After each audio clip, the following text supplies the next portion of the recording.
Guardian Radio, your station for up-to-the-minute news, intelligent, interactive, and engaging conversation. 96.9 FM.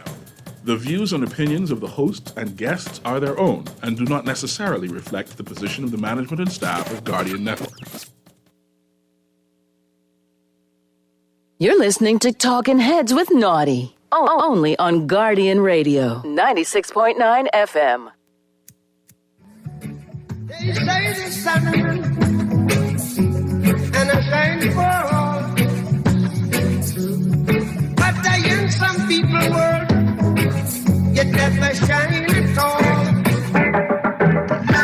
These roads of flames are catching a fire. Showed you I love you, you call me a liar. Oh no, no, no, no, no. Baby, tell me where you gone. I've been feeling for your love so long. We can praise God in the moonlight. Baby, if you with me, better do right. And I've been gone too long, and I'm hoping that you sing my song. I've been on this road for way too long. I've been hoping that we all get along. These roads of flames are catching a fire. Showed you I loved you, you called me a liar. Talking Heads with Naughty is brought to you by the Bahamas South Island Promotion Board, the Cancer Treatment Centers of America, the Cleveland Clinic, the Fincastle Media Group, Fine Threads, Janae's Uniform Center, John's Department Store, Joker's Wild, KFC, Naughty Johnny's, Percy's Island Games, Prince Masters, and Tropical Gyros. You're feeling alone. You can call my phone. Is there a better way to go? Teach them something before they lose their soul. Oh, no. Freedom is the road. Oh, no. Coming in from the cold. Tell them not to sell it, it's worth more than gold. And guiltiness will catch them in the end. Oh, yeah. They'll try to manipulate you through your pockets. Now you're caught up in the fog with the vision. Try to control you so they take the wrong. No, we don't play that game right here till we're going. Give God the thanks and praises. Give God all the thanks and praises. Give God all the thanks and praises. Give God thanks and praises. Give God all the thanks and praises.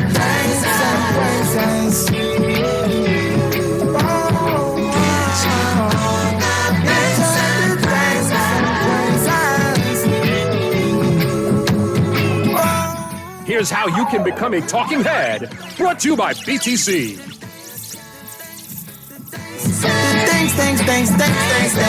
Thanks. You got it locked and loaded to the Tuesday, June 18th edition of Talking Heads. Your boy Naughty and your company right up until 6 p.m. And, of course, you know it is a Tuesday. We will be going in short order to Grand Bahama on the flip side of the break. As you know, each and every Tuesday, great supplement in the Guardian, courtesy of the Grand Bahama News. We'll be touching base with Sarah Kirkby and Darren Cooper on the flip side of the break. But here's how you chime in and become a talking head. 323-6232, 325-4316, 325-4259. Toll free to anyone in the Family Islands, 242-300-5720, 242-300-5720. Text lines powered by BTC, 422-GR96. That's 422-4796. Stream us live. Take us wherever you want to go. GuardianTalkRadio.com. GuardianTalkRadio.com.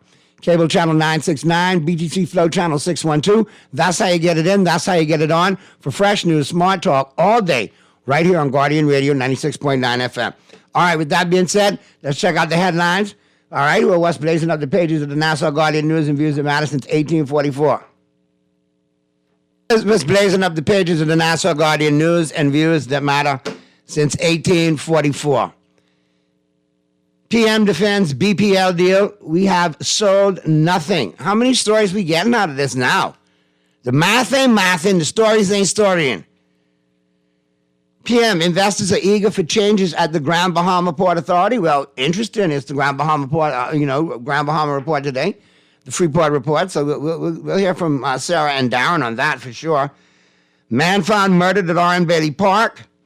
Government budgets $2.5 million for airplane for family island travel. Speaker asked Pintard, is it because I'm a woman or a rookie?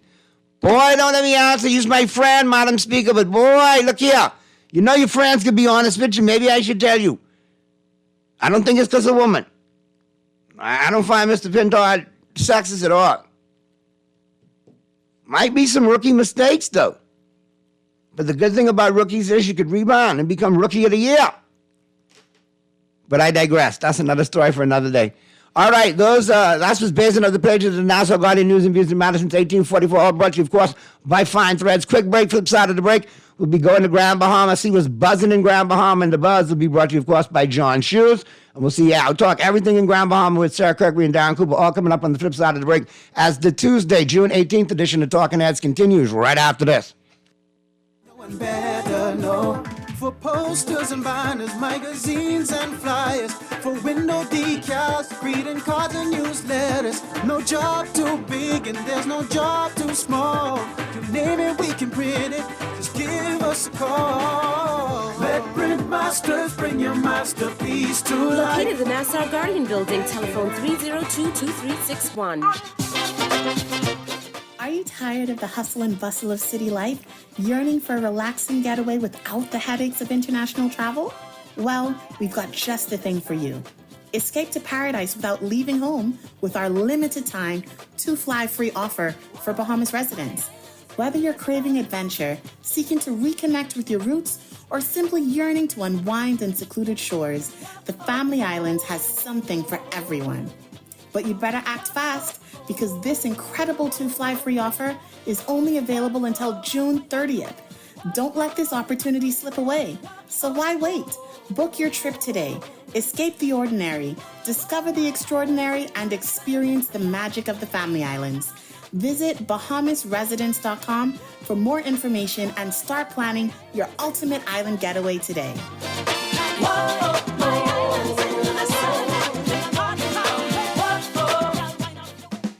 Play with Island Games. We making dreams come true.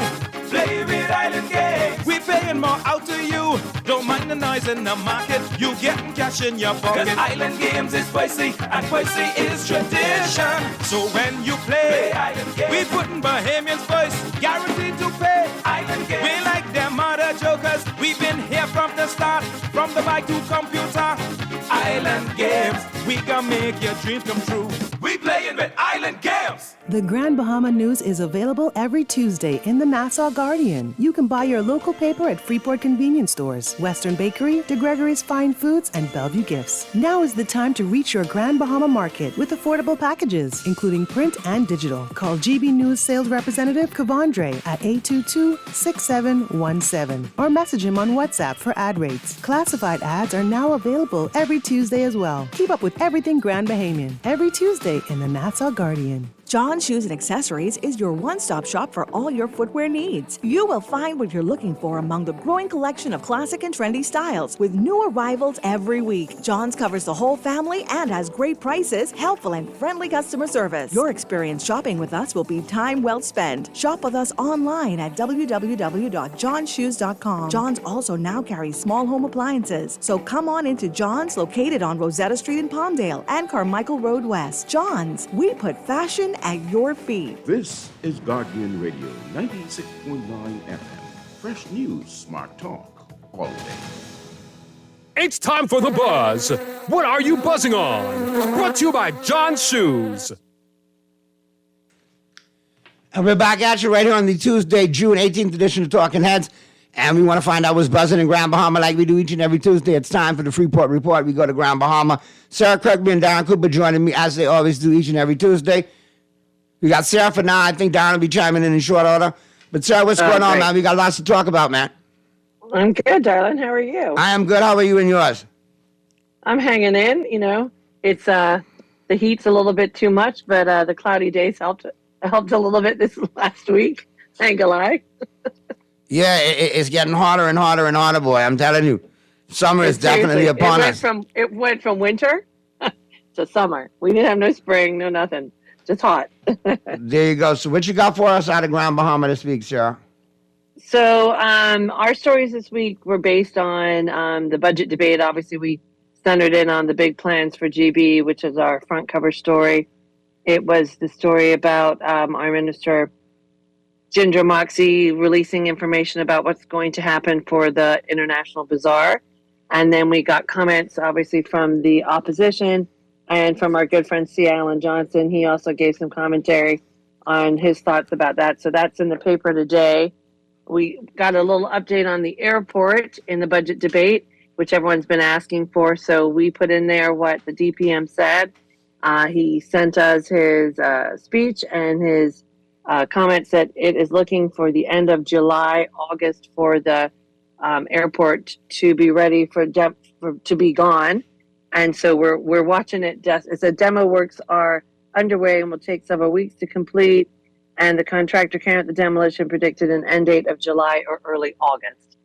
So we're holding him to it.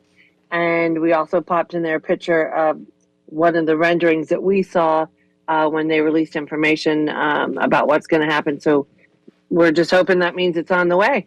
That's all we can do is hope. Boy, we got to keep hoping, right? We keep hearing stories that it's coming, but, you know, let's see it come to fruition. That's really what I'm rooting for. Yeah, I don't know who. Someone just messaged me today and said who is doing the demo works. I do not know who it is, and we haven't had any updates from them at all. We know they put this fence up, but the main structure of the building stays there. I don't know how long it takes to tear down. We've just watched another building go down that was near to us here, and it took quite a while to tear it apart. So, I mean, I'm hoping they're quick and they're fast, and I really do hope it's on the way. All right. That's all I can say. We've got What's the general consensus on the ground, though, Sarah, from folks you've been talking to in your moving out and about? What's the general take? Well, we're all waiting to see what's going on. We haven't heard of any. We believe we haven't had an update on whether the contract that is happening for the airport is. I believe it's signed. I don't know the details, so that hasn't been released. The person I was speaking to is no longer with the company, so I don't know anything else. So we're just waiting for updates on that, and we don't get a lot of them. So this was an update in the debate. So but I mean, I don't think it's finished yet. So hopefully we'll get more. We got a lot about the bazaar and a lot about the hotels. Now, I am not one I have a friend who's very happy about what's going to happen in the bazaar. I'll be honest, I'm not. I just want them to knock it down and make it like into a residential or park area. I don't understand this whole African shopping center. I don't know that will work in the center where it is. And I don't think that opening the road will make a big change to Grand Bahama. But hey, I could be wrong. I don't understand the hotel purchase only if it's to knock it down. I would not think they'd want to put a hotel there again. I mean, it was a different time. They were marketing it differently with a casino. And it was a, Laker flight that came into Princess. That was a whole package deal and made it okay. It was an event to go to, kind of like in Atlantis before the old Princess. But I wouldn't think anything new there would be perfect. I think we'd need to be on the beach. So I don't understand the hotel. I don't think that's part of the deal for it to come back. I think that's just the land, I presume. And then, we're just waiting for more details on it. But, will it change things? I don't know. It could. I don't think it's going to be a major change for the direction of the island. I think the airport's going to be the big deal for us. I've been talking to people on the island, and basically, they're saying we need hotel rooms in order to get a larger airport, more flights to come in. I think we've got enough with the shipyard and Carnival and Walsum and that to at least get us to a larger airport, at least. Correct, and then that know? could facilitate a new airport, and then the added components on top will definitely justify it. Yeah, because we're still using our old private airport as our international terminal. It's tiny, it's small, it's crowded. You get in there, you can't get your luggage. You have to walk out to a tent. Yeah, I mean, not a good look. Not a good look. We don't want the Taj Mahal. We just want a nice basic structure like we've had before, and we'd like a conveyor belt if we get. I mean, we are the second city. We do have quite a lot of traffic. It will increase things. So, and with the amount of traffic coming through for the shipyard, we already see the increase in the island. You can see the amount of workers coming in to be there. They've got new things happening all the time, and then the increase of Carnival people as well, and people returning home. We're going to need it. I mean, Western Air is already putting on additional flights now between Nassau and Freeport. They've doubled up. It's, so they see it. So I wish, we could get the other side going. So, but I'm not feeling this outpouring of like, oh my goodness, the princess, and that's going to change things. I mean, I don't know what the full plans are, but, we're waiting for, Minister Moxie. I guess they've got to get the plans together. They got to make the deal. I guess Grand Bahamas just had the show me stage now. Y'all don't want to hear about it. Y'all want to see it. Y'all want to touch it. Y'all want to feel it. Show me. Anyway, let's get to the phone lines real quick. Talking Heads. Yeah, exactly. Talking Heads. All right, call us back if we had you on hold too long. Sorry we didn't get you fast enough. All right, but go ahead. And then we gave another update on the Walsum accreditation. So they say they're doing well and the school is going well. I have actually spoken to some students. I went to visit a doctor last week, and the students were actually training and shadowing him during my doctor visit. And I spoke to 2 students around the island. They absolutely love, being at school here, learning here. They're loving the facility. It's brand new. It's gorgeous. They've got new doctors coming in. There's one, I believe, from Harvard, one from another school that are coming in. So the school's doing very well. So again, this is another increase for us, and like we talked about with housing and everything. And then we also gave an update on the UB Ignite program. We're trying to watch that because we really feel it's important how they set this up with the IDB and giving entrepreneurs an opportunity. They're doing a lot of it online. It's a lot of training and stuff. So we really want everyone who has is looking to do this program to understand it a lot more. We're keeping an eye on it and hoping there'll be more. So this is an update that we've done, really going in depth and speaking to both the IDB and the University of the Bahamas about it, so we can follow the plan and see where the money is being spent. And because we want to make are taking advantage of this course that is offered by the university for free for entrepreneurs. So we encourage everyone as well to who are looking to start businesses, especially with Carnival coming online and them needing more people and needing additional tour businesses that will now all be Bahamian. We really want them to look at this as a free assistance for them to help them get to the next level. And then we have a little eyesore that's quite huge. A little eyesore that's quite huge. Okay. Yeah, boy. I do not know what's happening here. We are waiting to hear. A friend of mine reached out and said this huge blob of oil is sitting out in East End Beach. And she has contacted the Port Authority Environmental. She's contacted BNT, Save the Bays, Waterkeepers. So we're waiting to hear an update on this, and we will give one as soon as we get it. We don't know. And you sure that's oil? Because I'm looking at it. No. Boy, that looks like a huge couch to me, boy. That looks like a huge pile of dung. But I'll take your word for it. I'm hoping it's oil more over than dung. Yeah, so unfortunately, we're trying to get more information on that. But I mean, I think if you look at the paper today and pick it up, and we encourage you to, you'll see what the old bazaar looks like. It's so sad to see the pictures. So I'm very pleased. If they're going to demolition it, that's great. But we need to see what the plan is. I'm hoping it can do something and spark some interest, because I think there's other opportunities happening in the island as well. All right. Now, sir, I got to ask you this one, and I wish Don was here, but I know he's busy. I guess he'll chime in if he can. Yeah, I know. But what's the word out of Grand Bahama as far as, like, the business owners And the word, basically on the ground, as you see in today's Guardian, the Prime Minister, investors are eager for changes at the Grand Bahama Port Authority. And he says that, investors are eagerly anticipating changes at the Grand Bahama Port Authority, and his administration will not be swayed by fear-mongering in its quest to bring positive change to Grand Bahama. Well, I'm not sure what the fear-mongering is. I think there's just a different set of my question, opinions here. asking questions is fear-mongering? Okay. I guess. I don't know. Writing letters and requesting a meeting. I mean, we were all very pleased, obviously, to have the Prime Minister come and speak at the Chamber of Commerce and speak to people. As you know, we were disappointed that we didn't get as many questions answered, but he did come and speak to the public, and I thought that was, great that he came and did that. But we're still not hearing what this, outstanding fund is. Now, I'm reading the article, and he says it's in the budget annex. So, I think we're all going to go try and find that and see what's happening. There is, I obviously believe in, the chamber and the Freeport licensees are of the belief that, we're happy with the Port Authority and the way that it's run and the streets look and how our licensing works and how our system works under a very particular way, which is the Hawksbill Creek Agreement. It does give us special license features, bond, gas under bond, buying furniture under bond. These are special things that people really do like. We do have really great streets here. We have a good power company. We've had a couple issues lately. I can be honest with you. We had a couple power dips.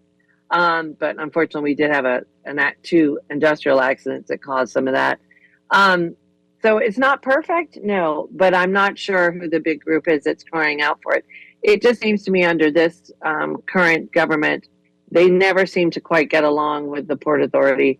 Fred Mitchell is not a fan, which is always such a surprise to me because, if you go back and look at history, Fred Mitchell's, as far as we all know, was educated by the Port Authority into what he's doing now. I could be completely wrong, but that's what I understand. So I don't understand. And I know he likes living here. So we're, a safe community. We're laid out very well. We look like Fort Lauderdale. We're so different from Nassau. We don't, unfortunately, have that gorgeous beach road that you have. But our traffic is nothing like yours because we don't have as many people. I get that.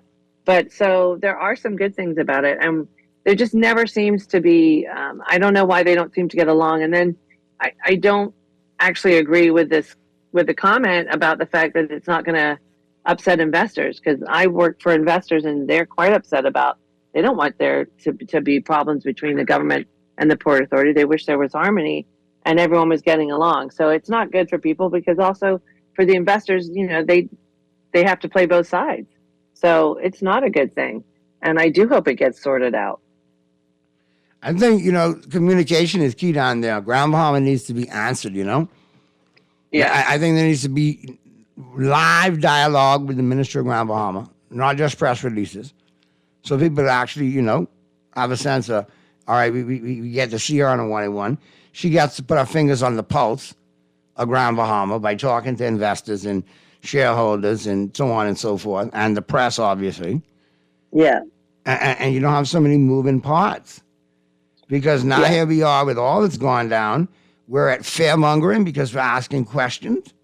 Well, maybe if the information was disseminated properly, or we had a Freedom of Information Act, then we wouldn't have to go this route. But obviously, we do have to ask a question. You can't get offended and call it fear-mongering. That's not good. Wasn't there an update yesterday or something on the Freedom of Information Act, Naughty? Because I know you and I have been pushing that for a very long time, and under Save the Bays and but it's still coming. It's still coming. So, that's what I hear. It's coming, right? Nothing. I mean, there's nothing, and it's a key of what we need the system of our country to run on. Obviously, with this administration, we're all just guessing at this point, especially. And the perfect example is what's happening with BPL.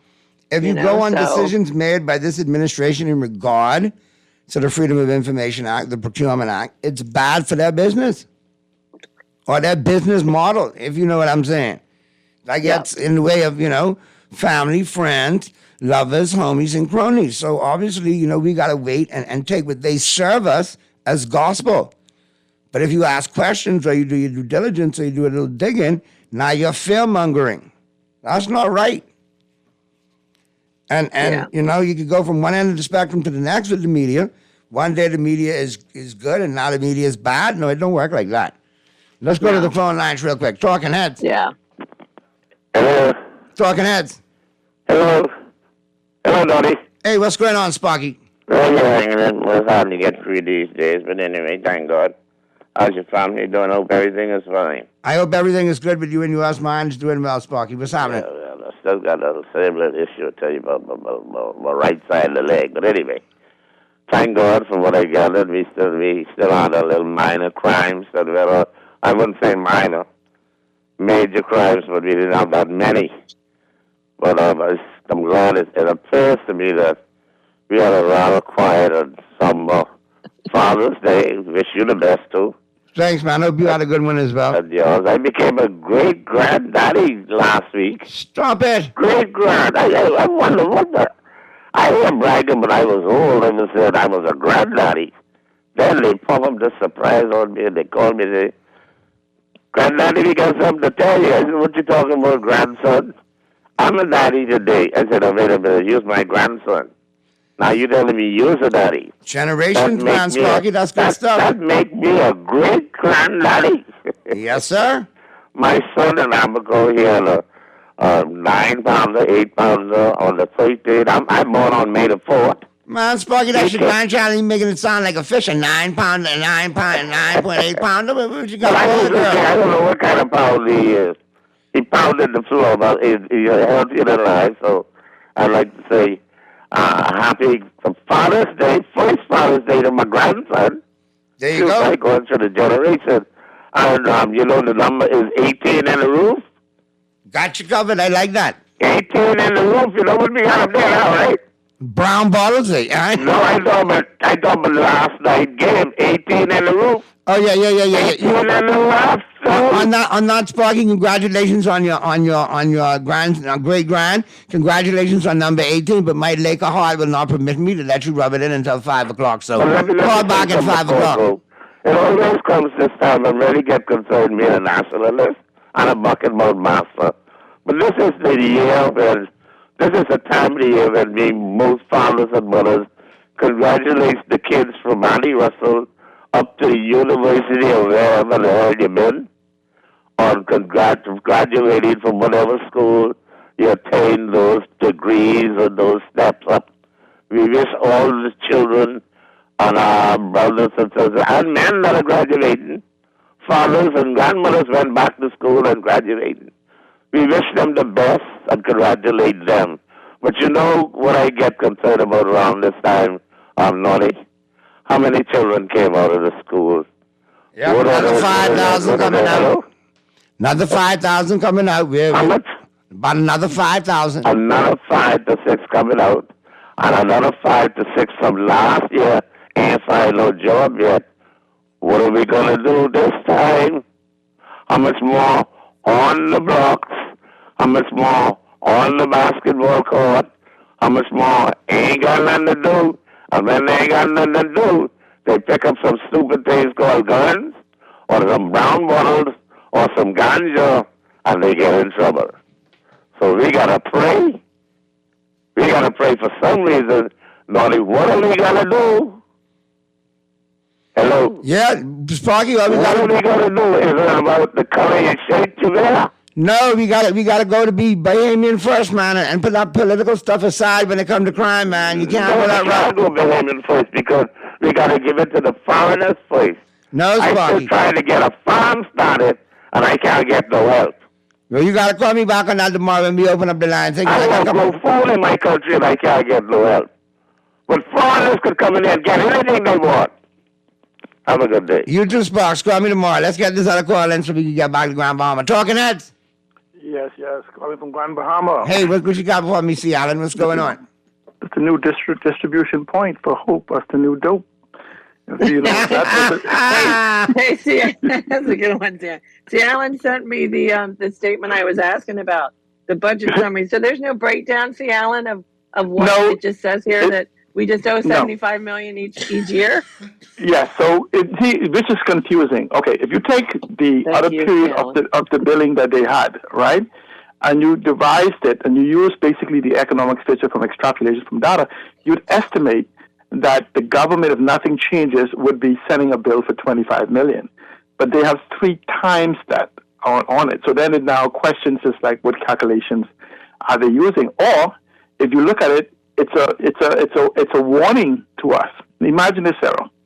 If you say that the Grand Bahama Port Authority has not developed the economy to the point that they will have a deficiency of $25 million a year, right? And or even $50 million. Let's say $50 million a year.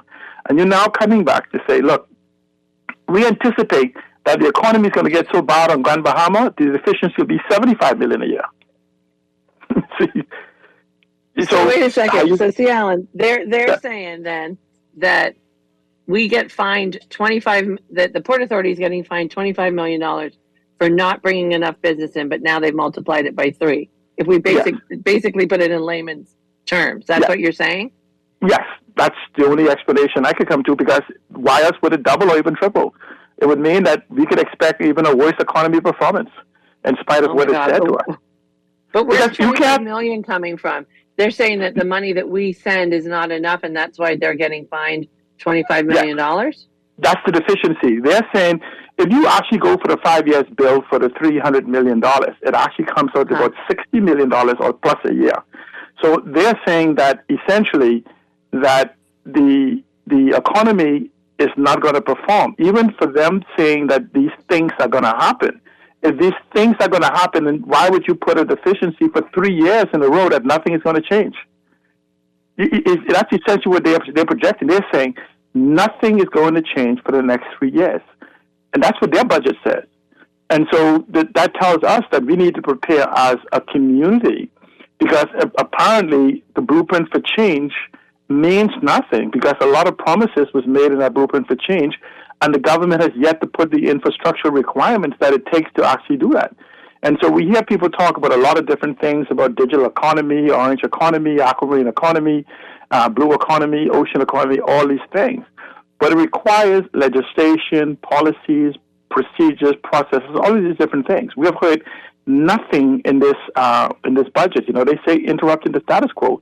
But for me, the budget was maintaining the status quo, because when you interrupt something, it has something to replace it. So we are having, just imagine this, though. We have this Afro-Caribbean thing coming here. And essentially, you're talking about a logistic hub that we're now going to compete with Amazon, Alibaba, Made in China, all these multi-billion-dollar companies that has the ability to be everywhere while being nowhere. So we want people to fly in to see these things and buy them as souvenirs, or fly in to touch and smell these things to basically sell them. If we have products to sell, why aren't we creating a digital logistic environment for these 16 islands?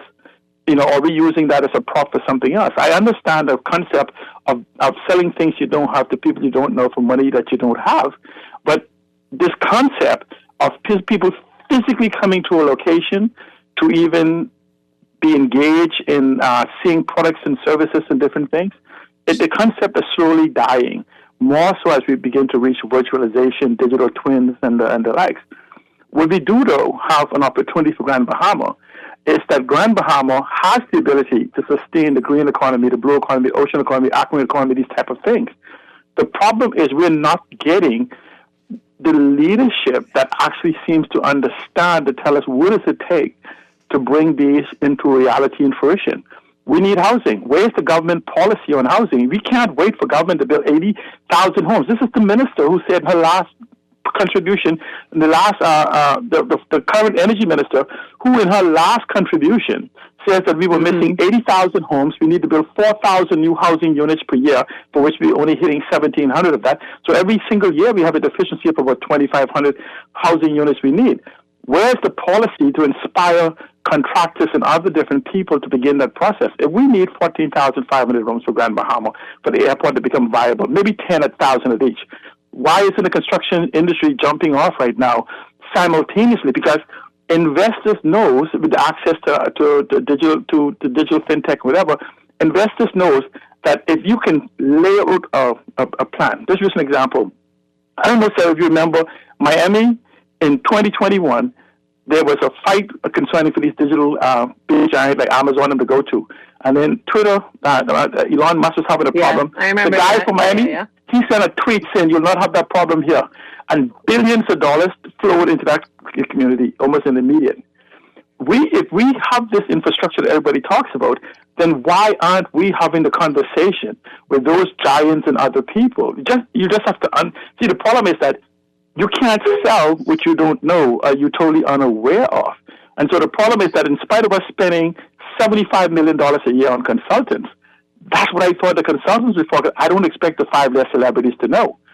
I thought the consultants by now, and going on 3 years, would have had a strategy for Grand Bahama. Because remember, Freeport is responsible to the Grand Bahama Port Authority, but they have to have a vision to plug into. They don't supersede government. Government keep reminding them of that. You're not bigger than us. So where is the vision, the strategy that they can plug into? You understand? And so it's like you bashing someone. You put them in a cage and then say, "I'm going to start fining you because you can't leave the cage."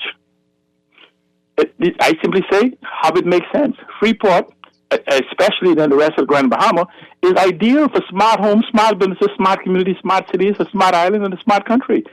This is where there's no point. Just saying this, Naughty, and ending. I can tell you, the next administration knows this. We understand what it takes to build back better, stronger together. Okay? We know what it is for Freeport to build a place so that we can live, work, study, play, visit, explore, invest, dine, and shop. I'm simply saying to you, Michael Pintard and the FNM understands this. We're going to build forward, not look back and complain about what some other leaders do. We have new leadership at the wheel, and we are looking forward to taking Grand Bahama and the rest of the Bahamas where people can find their purpose, develop their passion, and dream again. Thank you so much. Be safe, Seattle. Always great contributions. Good to hear from you, man. Thanks. We got Darren joining us now as well, so we got Darren and Sarah here. Darren, I know you're getting caught up, man, but how goes it aboard as well? Hey, guys. So good to be on air. I forgot it was Tuesday, and I've been having phone problems, and so I'm correcting my problems, Sarah, but just try not to lose my information. So I've been on a backup information all day. You're getting all techie, Darren. Watch out.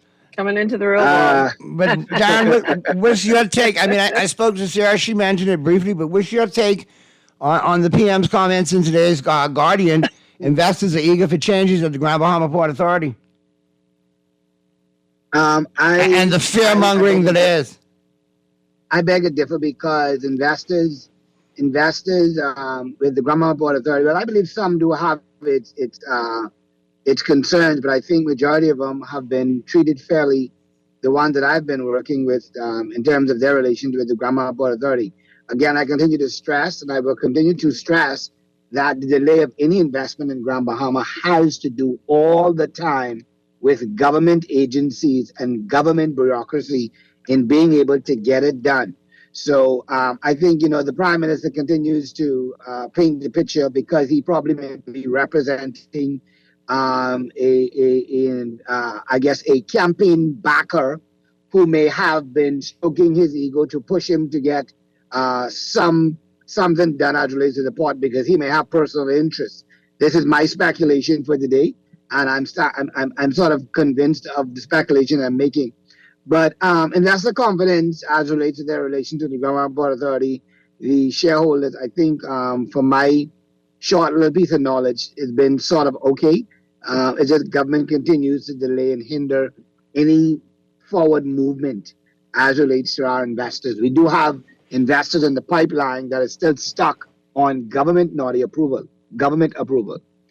So the crux of it is government, more or less. The red tape is governmental red tape then. Let me say that. Let me be clear. I don't believe anything the Prime Minister says right now, or the Minister for Grand Bahama, because the fact that you will make a statement that you're purchasing the International Bazaar for $4 million says to us as the people that you would have had some level of dialogue or conversation with the owners. And the fact that you have not had any level of dialogue and the owners are saying, hey, where did such figure come from? Who negotiated such figure? When did we have a conversation? Or have you even reached out to me? Is a clear indication that there's some serious misleading from our government. The Harcourt Development Group, what type of conversation was had with them? So you're talking about investor confidence. If the people in Grand Bahama has confidence in the government of today. because Well, let me ask that question. very- How confident are the residents of Grand Bahama and Freeport in the current administration? Well, I can speak for me, and you know, I think it's fair to say that probably a lot of them feel the same way. You know, the PLP, my good friend, the good spokesman for the PLP here in Grand Bahama, the guy who likes to do the voice note and videos. You know, he have one video going around where he was rowing them about not doing anything for them, the supporters, and how they were having an event and nobody showed up. And I that saw was those 2 years videos. ago. Okay, that was 2 years. The first video was 2 years ago, and then a video came out again, which he did on Saturday past.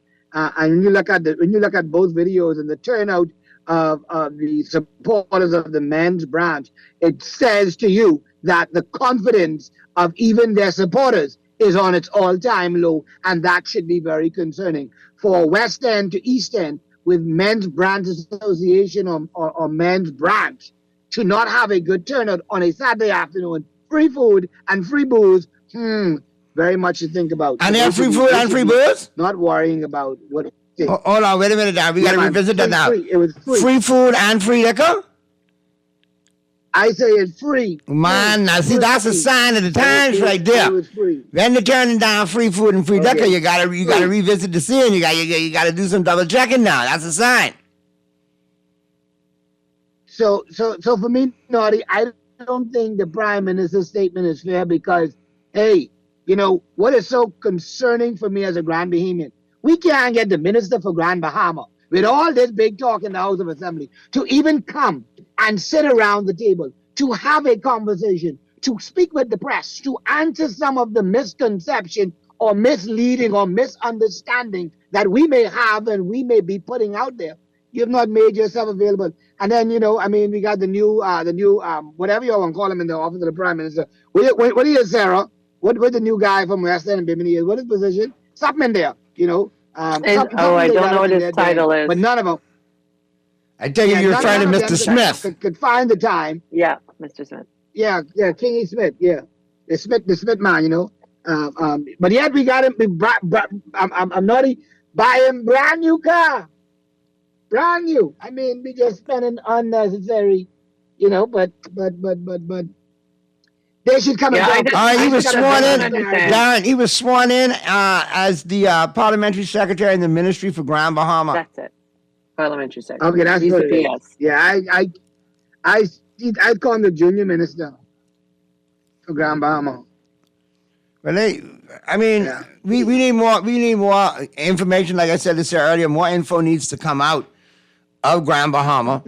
You know, that people could know what's going on. And you can't be considered as a fearmonger if you're asking questions. I was going to ask Darren, what are you thinking? What are you finding people are saying about the bazaar and the princess being purchased? One of the things that a lot of persons who've been dialoguing with me was very concerned about the cost, the $4 million cost. And they were trying to figure out what was the government buying for $4 million. And then to have had some dialogue, persons know some of the owners of the bazaar personally. And, you know, they are saying, well, we want to know where the government get this figure from and who the government been talking to arrive at such figure. So you know, a lot of persons are really concerned on the grounds that, boy, the government may be lying to us or the government have lied to us is a lot of the concerns. And then people are asking too, you know, we're opening the International Bazaar. Just saying, be careful using that lied term. What Don't upset people. Said be careful using that word lied. You know, that upsets people. Well, I'm a journalist, so I could use that one. That they not even know the conduct of code of conduct. I know it, but misleading then. Misspoke works. That's a good number. To the people about the. Yeah, because I had understood that it would cost $1 million to knock down the. You know, that was $1 million for the demolition of the bazaar? Did we hear you correct, sir? And then we lost Sarah, I think. Well, where is there no what's their repercussion for them? And they bought that. They were given that sale. I believe it wasn't one that people wanted. So what happens to those people? Go ahead, Darren. You were saying something as well? Because we lost Sarah for a second, and then cut it and cut out. Many questions we have as relates to the bazaar and the government's position. And then two, we're focusing on an area of Grand Bahama. And I heard someone made the comment, that's one added derelict building removed. We could celebrate on that. But, we still have areas, for instance, we have a whole hotel that we own. It's still half or 3/4 abandoned. What are we doing with that? And the longer it stays that way, the more likely a chance of us not even being able to get what it is we want for the property. We still have an airport, not again clear information as relates to the way forward for this airport. What's the actual game plan? Who is going to be the developers? What is the plan to develop? And again, we go back to so much stuff is being said in the House of Assembly with limited to no details on the questions and concerns we as residents have. And all we're simply saying is dialogue with us, because we are the taxpayers that will pay this bill that you will accumulate for us. And then afterwards we change government, and then we can hear the next one say, you did it, but it's still a bill that we have to swallow to be able to keep our head above water. And so all we're simply saying is, let's talk. Let's communicate. We got the chairman of the PLP. You're so busy sending voice notes and attacking people. What you should do is get your head from where it don't need to be and get busy in answering the questions that the people of Grand Bahama and the Bahamas has as it relates to the way forward. We don't want to hear the attack, and we don't want to hear those silly comments. We want to talk. We need to know as a people what in God's creation you are doing with the taxpayers' money. You are obligated to answer that. Right. And if you fail to do so, again, we will judge you in 5 years, hopefully before, which may be too late for us. But we are not interested in that type of behavior. You work for the people. Whether I am a PLP or not, they need to get it through their thick skulls and understand that you are driving our cars, you are answering our cellular phones, you are living off of the backs of the Bahamian people, which means you are obligated and responsible to be responsible in talking to the people, not running away from us. All right, let's grab this call real quick before we wrap things up. Really appreciate both of you guys chiming in as well. We'll do it again next Tuesday and have a great rest of the week. Let's go to the phone lines. Talking Heads. Hey, Naughty, all is well? Yes, what's happening? Listen, man, I have the same sentiment as a Grand Bahamian. The Prime Minister ran on transparency, and ain't on transparency for the last 2.5 or 3 years, so they've been in power now. For the last, how long they've been in office? Right, going on 3. Exactly. And the only people they have been is the same set of people who support their campaign during the election. You understand? I know Darren talk about what he wrote. What bill right up Great Highway. But everything cool. You understand what I said? They get just what they're looking for. I go on. All right. Well, that's a different sentiment from Grand Bahama, but that kind of be the sentiment that I'm getting. Again, appreciate Sarah and Darren chiming in as always. We'll do it again next Tuesday. We'll take a quick break. Thanks, Flip side of the break, we'll get into the 5 o'clock hour. We'll be into the news. And I'll probably be in the building. We'll be talking sports. Sheldon Longley will join us as well, too. I got some strange sinking feeling it has something to do with the 18th championship for the Boston Celtics. So we'll talk that coming up, all in the 5 o'clock hour as the Tuesday, June 18th edition of Talking Heads continues right after this. Is it a burger? No. Is it pizza? Come on, man. It's KFC. Whatever the crunch this is, it's delicious. New, the Kentucky Chizza Sandwich. Crispy chicken topped with marinara sauce, mozzarella, and pepperoni. Order your Chizza Sandwich now at KFCNassau.com or at your favorite KFC restaurant today. It's new and it's radical. KFC, it's finger-licking good. Refined style with elegant taste, then Fine Threads is your place. If you want those slacks hemmed or just taking the waist, then Fine Threads is your place. If you wanna look suave and debonair everywhere you go, like you're supposed to be in a video, Wanna step out and look great? Then Fine Threads is your place. Refined style with elegant taste. Then Fine Threads is your place. Is your place. Is your place. Cancer Treatment Centers of America is now City of Hope, creating one of the leading cancer care and research networks from coast to coast, providing more of what you need. More locations means more care closer to home. More specialists means more expertise. More research means more breakthroughs. More advancements means more treatment options. And more options means more hope. Learn more at cancercenter.com.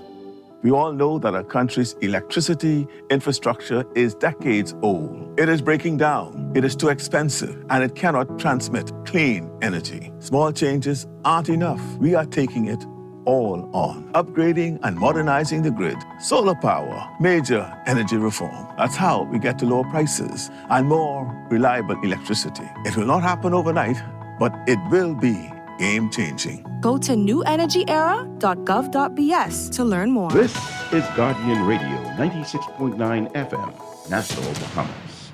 This is Guardian Radio, 96.9 FM. Fresh news, smart talk, all day. You're listening to Talking Heads with Naughty. Only on Guardian Radio, 96.9 FM.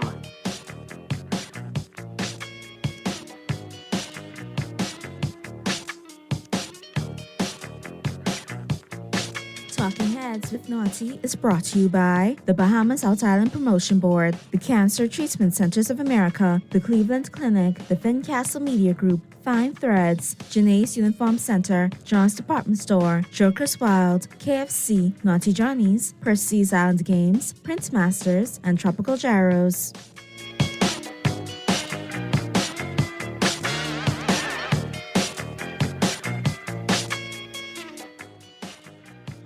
We're back at you on the Tuesday, June 18th edition of Talking Heads.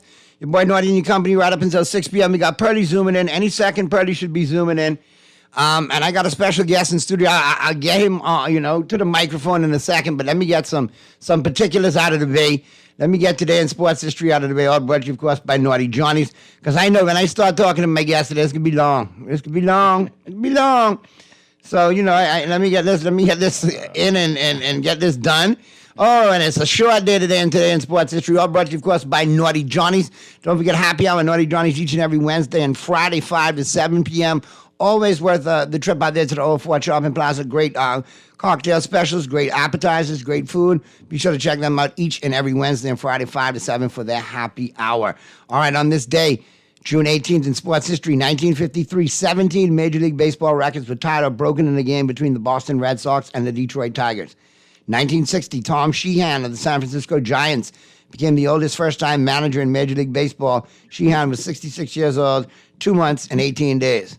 1975, Fred Lynn of the Boston Red Sox hit 3 home runs, a triple, and a single in a game against the Tigers. He collected 10 RBIs. In 1986, Don Sutton won his 300th game in Major League Baseball. And the quote of the day on this day in sports history, ingenuity plus courage plus work equals miracles. Bob Richards, pole vaulter. All right, that's a wrap on today in sports history. All brought to you, of course, by Naughty Johnny's. We're going to jump right over to the local scene.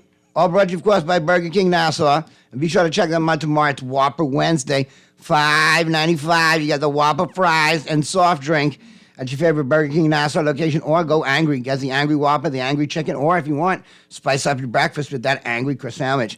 All available for you at your favorite Burger King Nassau location. We'll get into who's in and who's out. All brought to you, of course, by Tropical Gyros. Both locations open for you here in New Providence.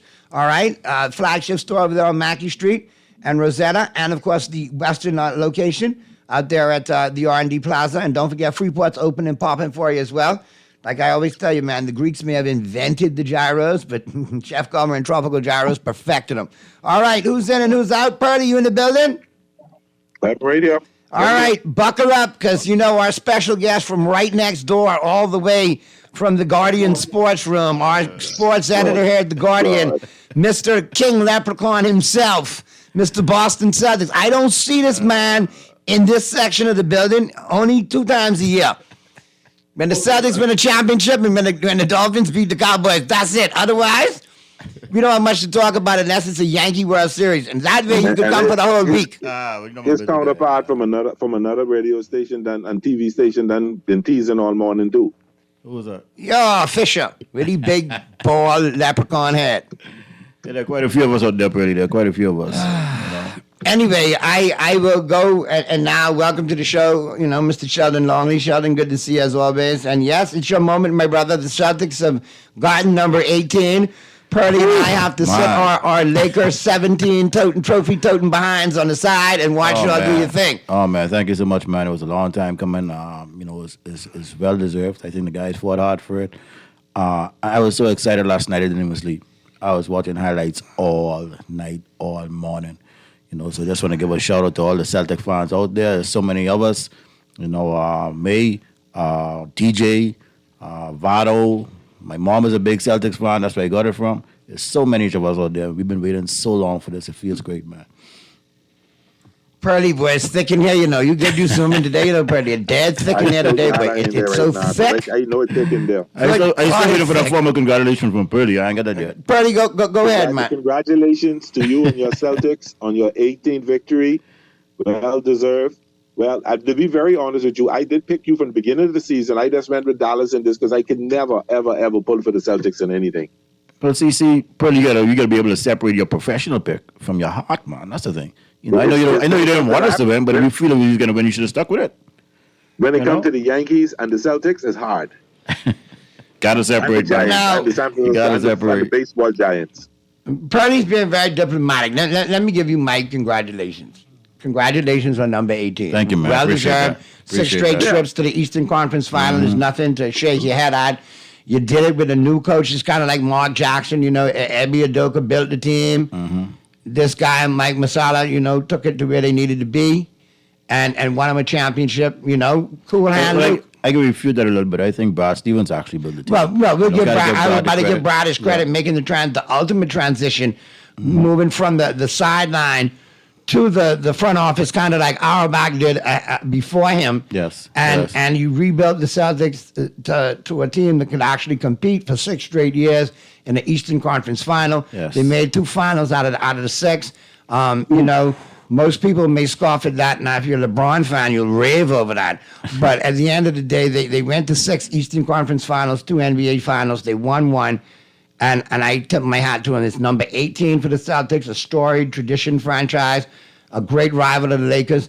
God bless the dead. I should have known when Jerry West passed away what was coming, because bless his sweet soul, he did not want to see number 18, and may you rest in peace, Jerry. Didn't get to see it either. At the end of the day, them two are disputing it in the pearly gates, and we will have to sit here as Lakers and watch. But the good thing about it is, with that rivalry, when you get one, we eventually will get one. However, it's not like the rivalries back in the day when Bird and company got one, then Magic got one, and y'all got one, and we peeled off 2, and y'all got... No. This is a little different. Well, we hope y'all can get it together because we have a feeling we can be back there. Now, that is my crux right there, and I've talked to Purdy about this off air. Hopefully, this will sink in to upper management in L.A. and say, listen, not only do you have a bunch of billionaire new young owners coming into the league, shaking the league up, trying to win a championship overnight and playing big stakes, you have veteran franchises like the Celtics that are signing the right players to the right contracts, bringing in the right superstars, nurturing their superstars, developing them through the draft. Not swinging for the fences with agent superstars that are going to leave your team, bankrupt and in salary cap purgatory and minus draft picks, and you're in disarray. The Celtics, smooth transition. So I hope the Lakers, in all things rivalry, look at it and say, we need to get better as a front office. We need to think smarter. We need to make better moves and get back on that stage. And hopefully it shouldn't take too long, because with this thing, known as the Celtic-Laker rivalry, if we got to spend on chasing you all this offseason, we may very well do that. Well, through the draft is key, and I'm glad you mentioned that, because we built this team through the draft. And Jason Tatum and Jaylen Brown, they're only 26 and 27 years old, and I think the Celtics have a great future ahead of them. We could make it possibly to probably 2 or 3 more finals in the next 5 years, I believe. If they keep this core together. No, they keep this score together, but this is the majority of the score has been together over the last 6 years, right? Minus a few, changes. Yeah, that's why we have to give Brad the credit because he saw the vision and he brought in KP and Drew, and that was huge. We hate to see Marcus Smart go, and we wish he was a part of this championship team. We would have loved to have him, but nobody can argue that it was an upgrade. But let me put Macaulay and Cowherd hat on. You only been to 206 years. What's to tell you now that in the next 5 years you can go to 3? Because of the core. But hasn't this been the same core over the 6 years? That's why I said bringing in Drew and KP make a big difference. Now, you got to be careful over the last 6 years. Yeah. That's a good point, but over the last 6 years, there's been no repeat. There's just been a new champion every year. Yeah, but health is important. We all know that. So at the end of the season... But you got to also take in mind, in this day and age of the NBA, you can't pay everybody the money, so you have to make a decision in a year or two who you keeping, Tatum or Brown. But Tatum is going to get a $300 million package. Tatum is definitely going to get it. So you got Tatum and Brown, but now what do you do to fill out the rest? Because that's 2 big contracts. It's going to be tough. But just how we built around them this season, I'm confident that we could do it again. But this CMTM we could keep together for another 2 to 3 years, I believe. Now when we have to pay Derek White, that's speaking of Derek White, he was a big intangible for you all right there. Him and Porzingis, the time that Porzingis did get in was 2 big mismatches.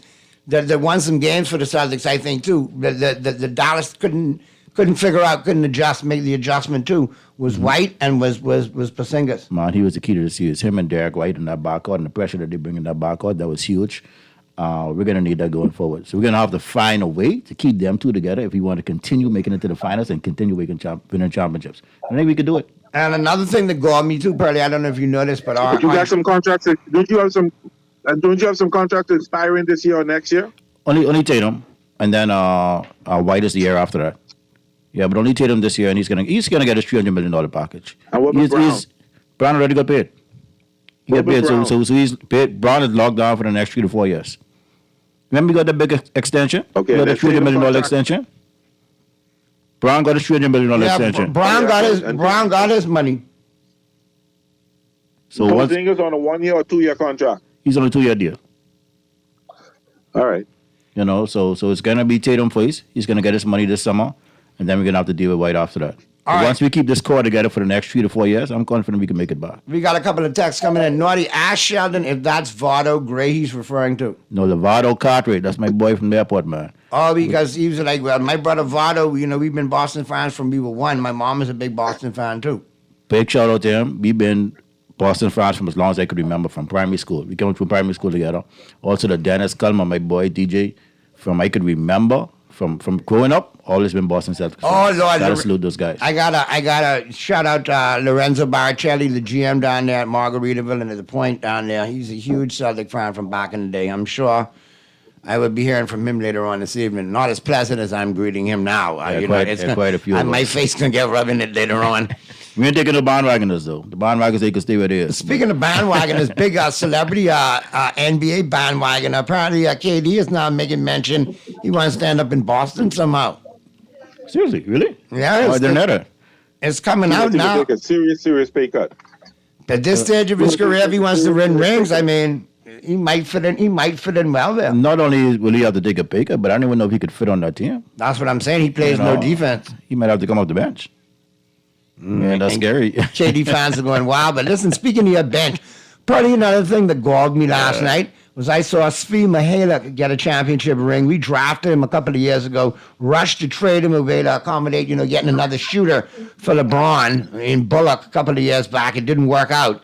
I always was upset at that because I thought he was a good young shooter that we should have developed. Mm-hmm. And there he is playing a key role off that Boston bench and hitting shots when he needs to. Didn't play too much in the series, but was a bench man through the year. But he's another key ingredient that, if you look at it, because he's played at a championship level now and played on a high-quality program like the Celtics, he'll be able to fit right in if they lose some people in free agency. Well, I hope you heard what Tatum said. Tatum gave them credit. He called them the Be Ready crew. Some of the biggest shots in this series were hit by some of the players of our bench. Mm-hmm. Pritchard last night. One of the the night before not given to one set of people you have to give credit to is them Boston fans. They got in Kyrie's head, not the players, not the coaching. The fans got in Kyrie Irving's head. He can't do nothing in Boston. They mess with him big time. I don't And know if think it's that so was much the fans sixth because man was the key factor. Kyrie is a big performer on the world stage, you know, and he's been to the finals before, and he's hit big shots. I in the think it was finals more before. defensive adjustments that he Yeah. couldn't adjust to because they had a wicked trap going on. As soon as he broke one portion of it, another person was right there playing defense. He That's was right. boxed I all think the a lot time. of that was in his head. You gotta He credit missed the a lot of defense. easy. Now, he missed a lot of listen, ease. let me tell you something that warmed my heart. And I sat there in my house the other night, and everybody looked at me like I was crazy, and then they bust out laughing. But I had a Tommy Heinsohn, Johnny Most flashback when I looked at the Celtics the other night, and I don't know, it's still in today's NBA, only the Boston Celtics could still have 4 white boys on the court at one time, and at one point they had 5 white boys on the court at one time. How did they do it? Red Auerbach was looking down, lighting up a cigar, just laughing. Well, the black man won MVP. That's all that matters. Yeah, you but I'm know? just saying, only the Celtics in 2024 can still have 4 or 5 white boys on the court at the same time. And all of my shooters. Everybody was shooting, even the center. But man. it's number 18, Sheldon. You all have bragging rights. I mean, I will say this. It is, and big up the Hands and the crew over there in Seagrapes at the liquor store. Big up the Hands and crew, man. Your prediction came true, Hands. Enjoy yourself. He's another long-time Celtic holding it down.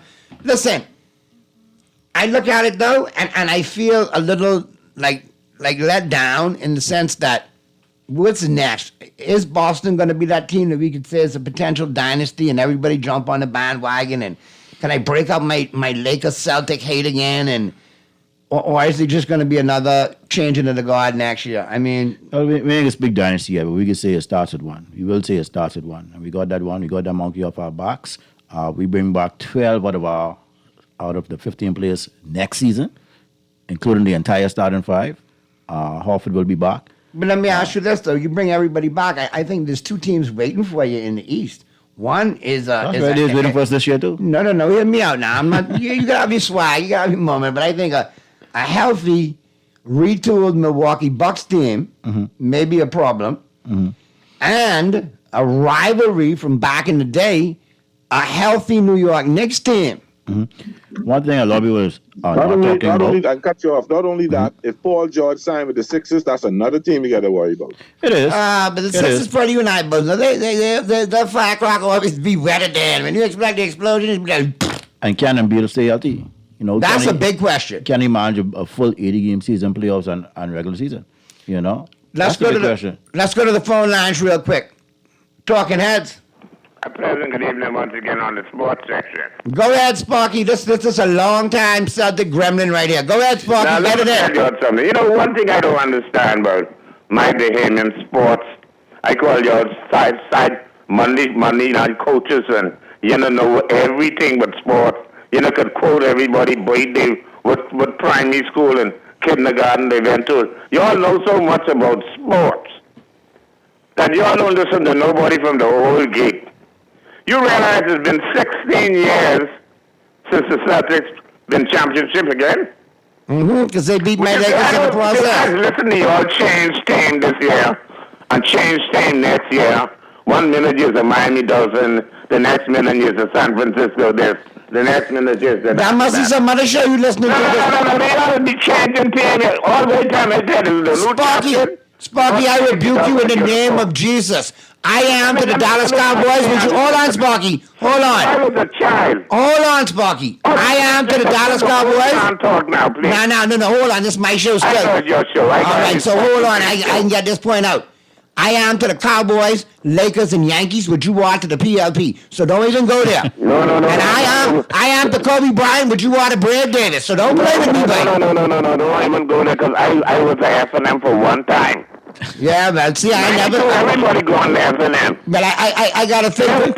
Family won against him and I ain't do. I was playing for John Moran from time to time too, though. But that's no. You need to do it once. You just do it once to get rid of the leader. All right. And then you go back. Well, I only did it to try to get rid of LeBron, so I must have got to do it twice. But anyway, that's what fine. I'm saying is, from a child I know myself, I was amazed by Willie Mays, and I became a San Francisco Giant.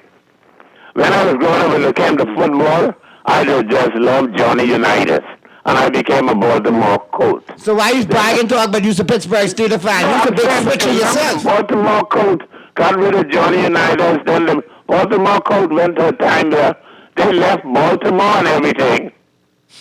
So that's when I switched to the Pittsburgh Steelers. Okay. Franco Harris them time. Okay, all right. And Lim Swan and them. And Rocky Blyer and John Stallworth and Mel But Blount. I've been a Celtics fan from John Havlicek and Bill Russell and them from way back. I just become a Celtic this Tuesday because of last night. There's a lot of Celtic fans in Nassau now. Just became Celtic this morning.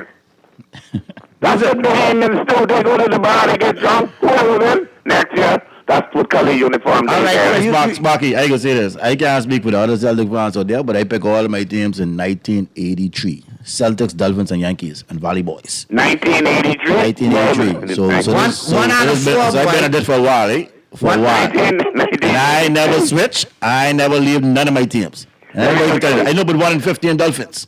I know but 1 in 15 Cowboys too, boy. Let me tell you something. You say 1983. 1983. Okay, let me tell you something. I took the Valley Boys' first banner in 1958. What do you think I is? Okay, well, I'm as old as you. So 1958, December. I feel you. I took the Valley Boys' first banner. So, you know, I got to be still a Valley Boy now. Eh? I got you. All right, Sparky, good stuff, man. Congrats on number 18, bro. We appreciate it. Go have a couple of brown bottles in honor of your Celtics. But back to what we were talking about, Pearly. You made an interesting point about the Sixers. If they do get Paul George, though, does that put them over the hump with Embiid? That puts them in the talk. It does put them in the dark. It puts them in the dark, I think. It puts them in the talk. I think they're missing that one player. And I think if a healthy Paul George and I think if he ends up in Philadelphia, they be injured. Like Bill Walton was injured all his career, and then the 1 year he came to Boston to win the championship, he was healthy all season. And that is what has happened. I've been watching this. Well, that means Buddy might get shipped out. Buddy might, if he ends up in Philly, Paul George, then Buddy might end up in LA because but not too much balls to go around, and they weren't using Buddy toward the end there anyway. That's a possibility. Because when I hear Sparky make his noises like that, I've been watching this for 50 years. I've been pulling for the Lakers, the Dodgers, and the Dolphins more than 52 years. So I've been seeing and I've been watching sports adamantly for 50 plus years. So I've seen this stuff redevelop, rehappen. I've seen fellas come to other teams. So anything can happen. If LeBron had been in Philadelphia, they could be a challenge to the Boston Celtics. Please, Father God, Daddy of baby Jesus, let him go. You ask yourself what type of LeBron you could get next year. If the Knicks get that one player they're looking to get, that could happen. Anything can happen. Now the Knicks could be a real threat. I tell you, the Knicks, I agree with that. And with that Villanova trio of Brunson, Hart, and DiVincenzo, they give you a matchup fit. And the thing about it is the team that stays healthy through the playoffs. The team that wins is the healthy team. That is so true. That's very important. I'm not making any excuses. Luka was hurt. Bronson got hurt. I'm not making any excuses. Everybody hated this point. Injury's part of the game. We were hate too. Everybody hated this. I'll tell you right now. It's feelings hate. That's what hate. Luka feelings hate. No, but Purdy, I had to learn that. Certain players the starter. I learned that. Agreed. But I learned you got to gut up the injuries because I remember that's a part of the game. 1989, the Lakers was perfect in the playoffs. Didn't lose the game. To practice before the final start. Magic pull a hamstring. Byron Scott pull a hamstring, and the Detroit Pistons swept us. The only team in NBA history to sweep themselves into the playoffs and then get swept out. Get swept out. Let's go to the phone lines. Talking heads. Hey, Naughty. Hey, what's going on? I know that call was coming. I know you. I know this was coming. Go ahead. Have your moment. From the 60s. And Havlicek them was, and JoJo White them. I hear y'all talking about all the white boys. Then you know from that time, that was flashback for you. Sam Jones. That was a flashback for you. Yeah, but they had some black boys in there, Yes, and had Cedric Maxwell, and I could go on. That's cornbread. That's the 80s, though. But when you go back in the 60s and in the 70s, in the 50s, they had their crew, yeah. Yeah, man, Boston was rough. What? That was a 6'9" center dominating a bunch of 6'5" players. That's all that was. Will Chamberlain was still in the league.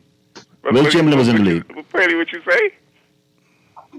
He's saying Bill Russell was dominating. At the time when Boston was winning them 9 in a row, you had a 6'9" center by the name of Bill Russell who was dominating a bunch of 6'5" players. And all those years, Will Chamberlain was in the league. And you got to be good, you know what I mean? Like I know when I was Havlicek, and they had Paul Silas and Dave Cowens. I know Dave Cowens was coming up. Those guys were rough then. And Jojo White can hit them jumpers right. And all this talking, you haven't talked about one of the greatest, if not the greatest Celtic yet, the hick from French Lick, Larry Bird. Larry Legend. They was before Larry Bird. You know, Larry Bird was the man. Larry Bird and Magic Johnson, them two have turned the league around. Okay, man, that's the only I was missing last night. It would have been good to see Larry Bird, Kevin McKay, Robert Parrish,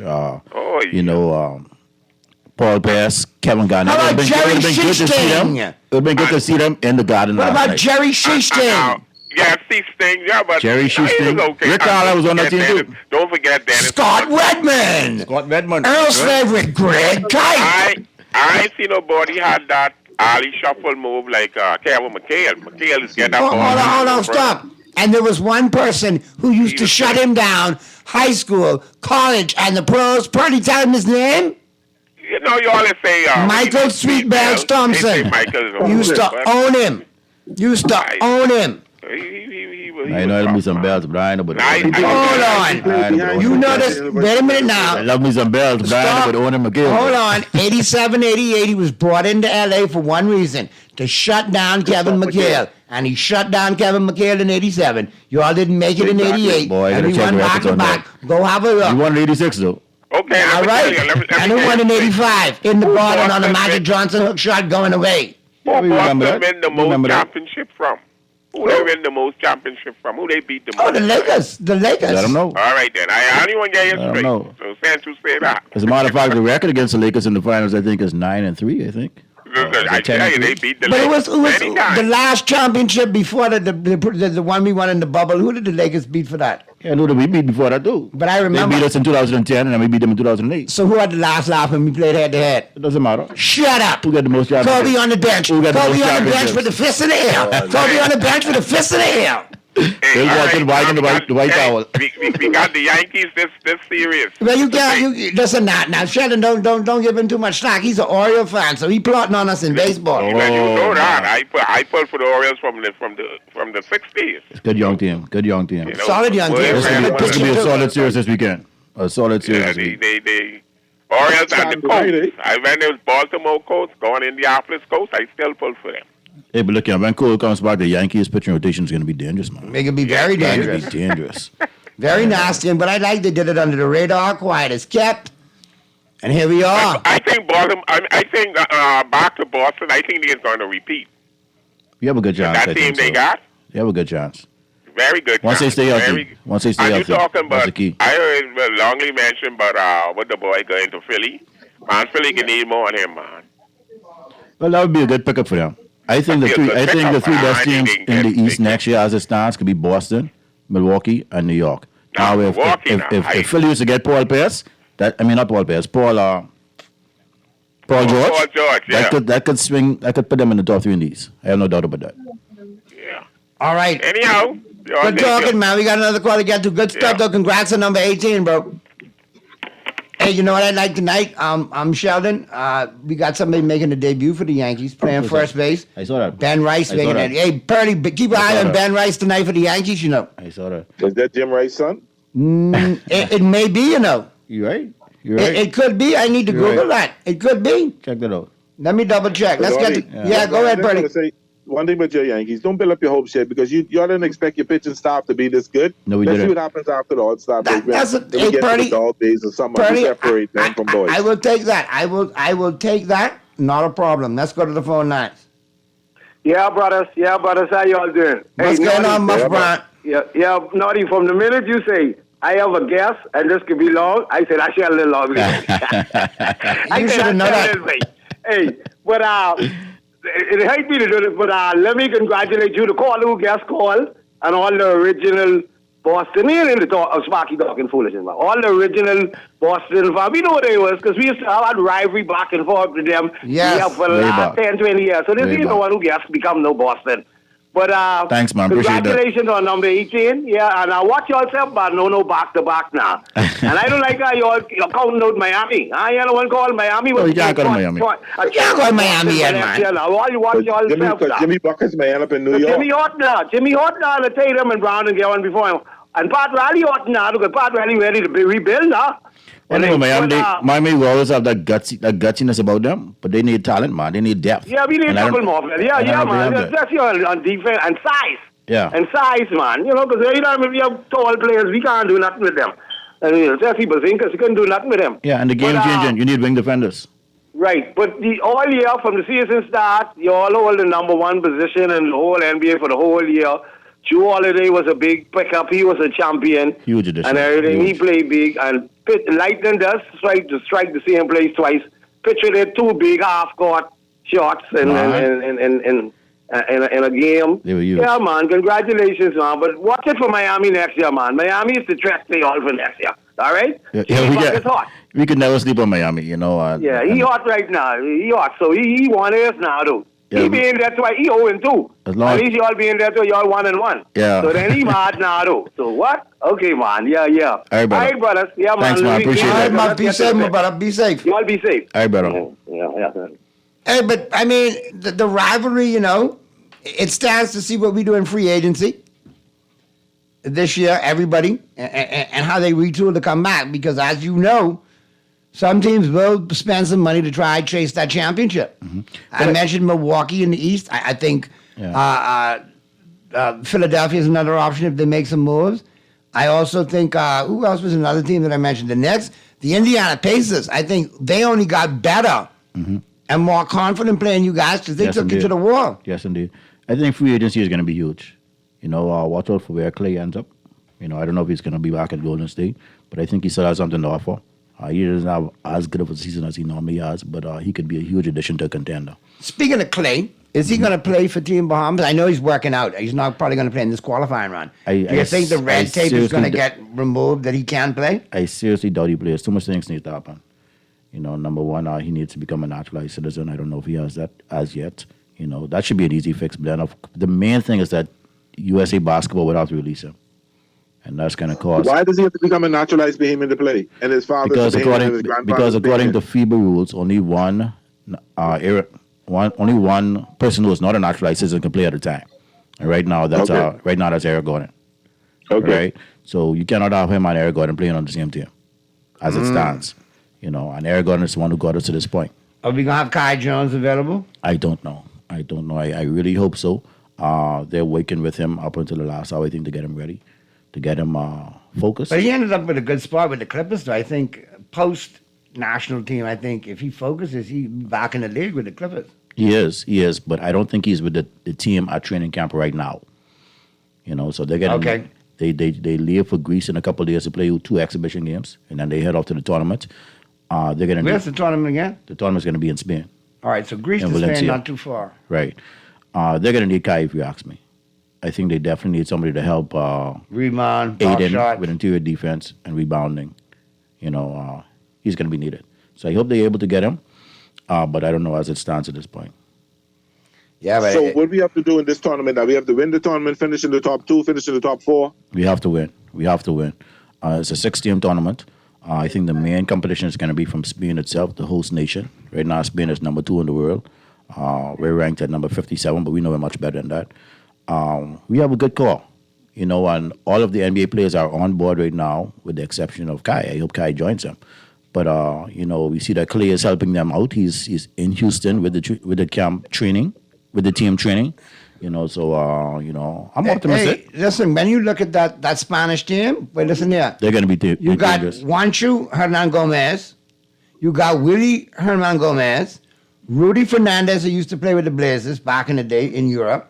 You got Santi Aldama, who plays, I think, with Memphis, if I'm not mistaken. Sergio Lowe. You got Juan Nunez. Yeah, you got some dudes who've got NBA experience. Abrinas has also been in the league for a cup of coffee. So neither of the Gasol brothers are playing. They were both retired, right? Correct. What about Ricky Rubio? Rubio, I think, is done as well, too. Okay. Because he had the knee injury and all of that. Okay. They're going to be tough. They have a lot of shooters. Yeah, they do. And they got some size, too. And listen, those Hernan Gomez guys, they big, but they could score. Mm-hmm. And they could shoot. Which is why we're going to need Kai up front, I think. Especially with rebounding, to help with rebounding. You know, but I like the core of the team. They have Alex Storr on board. Yeah. You Which know, is good. VJ Edgecombe is in camp. I like VJ Edgecombe. I think he's going to be doing big things too at the collegiate level. You know, he's kind of young now. I don't know if he'll be able to contribute and how much he'll be able to contribute. And isn't he the one that's going to the transfer to Kansas? He's going to Baylor, I think. He's going to Baylor. Who transferred to Kansas? To Kansas? We had a guy transfer to Kansas, I think from Wisconsin to Kansas. So that's Alex Storr. But Alex Storr, he finished his college eligibility. This last year gone then, Yeah, when he went to it. Kansas. Yeah, he finished it. So he finished at Wisconsin. Yeah, he's in the draft. Yeah, he's in the draft. You know, Okay. I know we have a coach who just signed as an assistant coach with Kentucky. No, I know. I know. Yeah. But who was the kid who played at Wisconsin last year? That's Alex Storr. No, but there was one that I remember they said he's transferring this year to Kansas after playing in the tournament. I'm not sure who that is. I'm not Yeah. sure. I got to look it up. Okay, I'll double check. But nonetheless, let's get to this call real quick. Talking heads. Hey, what's it, Naughty? Hey, what's going on, Skillaboo? I just called put little clarification concerning what I heard you all was talking about Clay. Okay. Ian. What happened? He is in. In what? In what? He on the Bahamas team. No, he's not, Skilla. Listen. I was listening to Tingham today. Colin Howard, your boy. Coward, And okay. I was listening, hold on. And I was listening to my man them on, what is the name, QAM. Yeah, but they don't know the inner works of the Bahamas team. They say Clay will be playing with the Bahamas in the Olympics, for the Olympics trial. Unless they have some type of what inner they connection, they don't know the works of the Bahamas team. Right now, as it stands, too much things need to happen in order for Clay to play. That's just my personal view. Right? They can say he's in camp. He is at camp. He's at the camp. I understand what you're saying. See, what I was listening to was gospel. I put it this. When But Eric Gordon... At the end of the day, Clay supposed to be in there when we play them Tingham game. I put it this. When Eric Gordon played for us early this year, it wasn't until the 11th hour. I mean, he actually went on the trip not knowing if he was going to be able to play or not. It wasn't until the 11th hour that Team USA released him, and we got the okay from FIBA for him to play. Right, I understand. And that. for Clay to play, it's going to have to be a similar situation, and then not only that, Right. but Let me tell you something. Clay will be playing. I just can say this, right? Clay will be playing for the Bahamas when the Olympics games start. All right, Skilla, keep behind it. I get my information from solid source. All right, we'll One see. which is naughty source. Yeah. So I got multiple sources, but yeah, I then mean, you know, Colin is your favorite source. he one of them. In And fact, he's solid. we got Colin going home today, as a matter of fact, talking He's Celtics rock and solid. 49ers and all of that. Yeah, but naughty when you all gonna start talking football, man. Basketball owner. Man, tomorrow. Okay. Yeah, we talking right now. There's nothing happening in football right now. Training camp's over till the 13th of July. Give it some time. Baseball going on. Yeah, Brady can talk baseball now. What's going on? What can we talk about today? What happened? Huh? What happened today that we could talk about? No, I say you What get happened a today in Moses football that we made can by talk the about? That's last week. We signed the 37-year-old defensive tackle Yes, Campbell. We signed a safety. This all last week work. Yeah. So we gonna crank it up. We gonna do And we baseball. talked about that on the show last week. We'll do baseball and football off season coming up. Starting tomorrow. Yeah. And I hear some talking about Jason Tatum supposed to be Tingham. Where in the world? They know basketball. Jason Tatum, he'll be right in Boston for years to come. They know basketball. Yeah, but listen, I remember Steph Curry was supposed to be MVP a couple of years ago too. They gave it to KD. But Skilla, we got to get to the break because we got Colin Coward taking us home right now, man. And my producer giving me the wave, so give us a buzz tomorrow.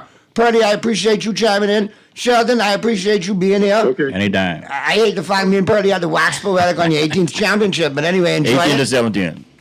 And don't be a stranger now. Football season around the corner. You and Purdy got to be in here to talk Dolphins. No doubt, I'll be on. Of course. Purdy will do it again All right, tomorrow. guys, take Appreciate you, bro. Quick break. Flip side of the break. Colin Coward taking us home. Actually, Rich Eisen taking us home today. with Overreaction Tuesday. We'll have some power for you tomorrow. We'll see you tomorrow right here on Talking Heads. Don't touch it. Ciao, ciao. Attention, all KFC lovers! Are you ready to get crazy on Tuesdays? Now you can get 5 juicy, mouth-watering pieces of KFC chicken for only $10. It's crazy! 5 pieces of world-famous KFC chicken, handmade with a secret blend of 11 herbs and spices for only $10.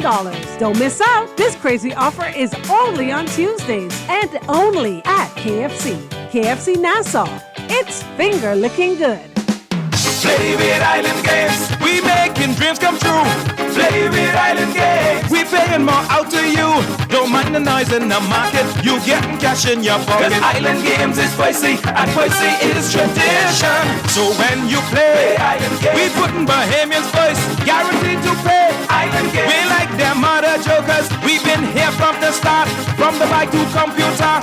Island Games, we gonna make your dreams come true. We playing with Island Games. Cancer Treatment Centers of America is now City of Hope, creating one of the leading cancer care and research networks from coast to coast, providing more of what you need. More locations means more care closer to home. More specialists means more expertise. More research means more breakthroughs. More advancements means more treatment options. And more options means more hope. Learn more at cancercenter.com.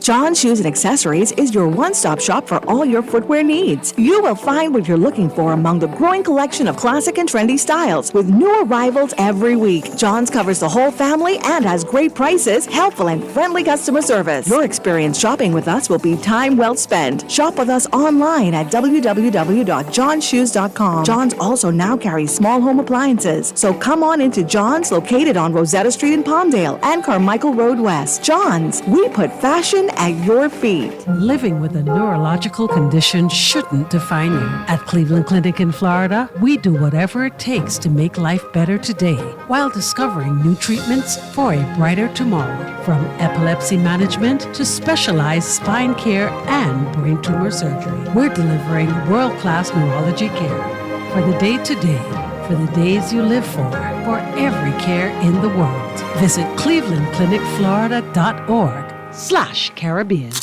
Is it a burger? No. Is it pizza? Come on, man, it's KFC.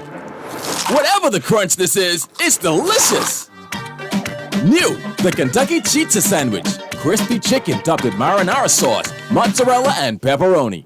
Order your Chizza Sandwich now at KFCNassau.com or at your favorite KFC restaurant today. It's new and it's radical. KFC, it's finger-licking good. We all know that our country's electricity infrastructure is decades old. It is breaking down, it is too expensive, and it cannot transmit clean energy. Small changes aren't enough. We are taking it all on. Upgrading and modernizing the grid, solar power, major energy reform. That's how we get to lower prices and more reliable electricity. It will not happen overnight, but it will be game-changing. Go to newenergyera.gov.bs to learn more. Happy Independence Bahamas! Let's celebrate 50 plus 1 together with a unique Janae's Uniform Center Independence print, dry fit polo or t-shirts, ribbons and polo bows in black, gold, and aquamarine. Janae's special family package includes buy 2 adults and 3 children Independence polos or t-shirts and get 15% off. Outfit your staff for a special Independence dress of week or day with a different design. For more than 30 pieces of Janae's Independence polos or t-shirts, get up to 25% discount. Janae's Uniform Center Chesapeake Road Independence Selections. Choose your favorite and celebrate 50 plus 1. Restrictions apply. This is Guardian Radio 96.9 FM. Fresh news, smart talk, all day. That was terrible. That was crap. That was garbage. This place sucks. Overreaction Monday on a Tuesday. That's correct. All right, Christopher, have at it, sir. What do you have over there? Hey, guys, are you doing as good as me today? Nope. No. Okay, great. Probably not. I mean, I'm alive, but other than that, no. Great to see you guys. You guys are all beautiful humans. Thanks. Rich, not sure you saw this yesterday, Yes. but another edition of Hard Knocks was announced. The in-season Hard Knocks. Coming out in December, focuses on the AFC North. The 1 seed in the AFC will come from the North Division. So you're saying that the Hard Knocks, because I did miss this. I was on a plane for 12 hours yesterday. How'd that go? All right. Okay, good. Yeah, watched a lot of The Boys. Nice. Yeah, Great finished show. season 1. I'm out deep into season 2. Welcome to the party. Thank you. So you're saying the entire AFC North is going to have a camera on them? Yes. All 4 teams. In-season Hard Knocks. All 4 teams. Oh, look at that. Coming out December 3rd. How about that? The 1 seed is coming from the North. Black and gold. Here we go. Here we go. I don't know if it's going to be them. It could be. I don't know. Sure. The number 1 seed, just like last year, will come from the AFC North. Right. I'll buy that. I'll say that that's not an overreaction. You're giving me 4 teams. Yeah. You're giving me 25% shot at it. And that's the one division that I think from top to bottom has all 4 teams can put it together and become a 1 seed. The AFC East cannot. I don't believe the AFC South can, with all due respect to the AFC West. I don't think all 4 teams. I think if I have a shot at one division, if I take a one division entirely, somebody will be the 1 seed. I'd choose that, so I'll take the odds. What if I press and say someone from the North is going to the Super Bowl? Now you're overreacting. When was the last 1 seed in the AFC to go and make the Super Bowl and win it? Kansas City Chiefs a couple of years ago. Don't worry about that. Stop. I'm just saying. No, I'll just. I'm. That's as saying that the AFC North will produce the 1 seed is as far as I'm willing to go to piss off Chiefs Nation right now and say that the Chiefs are not going to be a 1 seed. For me to sit here and say that. But as we know, even the Chiefs are having issues about seeding right now when it comes to their Super Bowl ring. So. All right. They might be playing in Kansas for all we know. What else, Chris? Rich, I know the guy who was previously on our screen in the segment. I didn't recognize him. He had a mustache. He did not agree with that. Tom. Right. Right. Brandon Ayuk is not going to play for the 49ers this year. That's absurd. It is absurd. It's absurd. Believe what people tell you. And he put out there that they don't want him. So, what, they're going to trade him? They're going to trade him? Is he not going to show up? If he's not going to show up, that's if he's not going to the show issue. up, then they should just trade him and get something for him. No, the one way that he will not play for the 49ers this season, if for whatever reason he wants to hold out and sit at home, which I don't know him, so I'm not going to speak for him. It would become extremely surprising.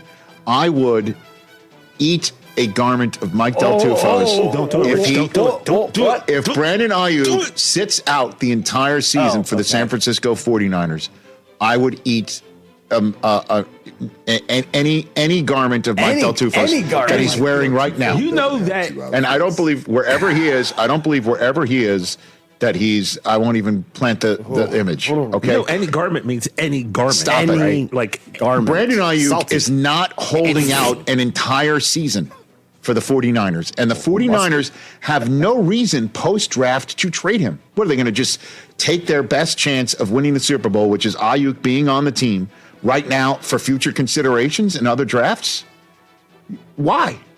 No chance of that. So he will either... Everybody's paying wide receivers. Why aren't they paying him? Because would you pay Mr. I'm not paying Trevor Lawrence top of the market?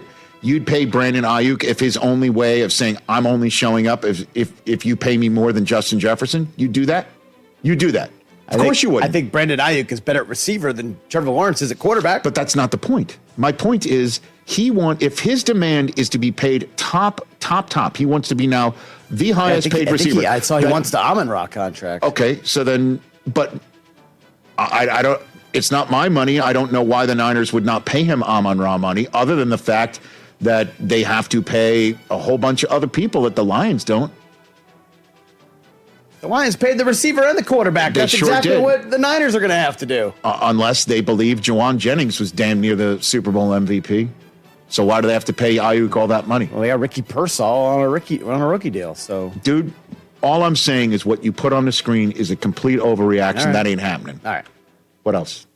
Let's talk Trevor Lawrence. Let's not forget about him eating Mike's garments, though. If Ayuk does not play a down for the Niners this year because he's holding out, correct? Sorry. How do you know it's not a hat? No, you said any. You said I any think garment. we get to choose. Yeah. Moving on. Any garment. Move on. It's getting summer swamp. Trevor Lawrence has to win a Super Bowl for this contract to be worth it.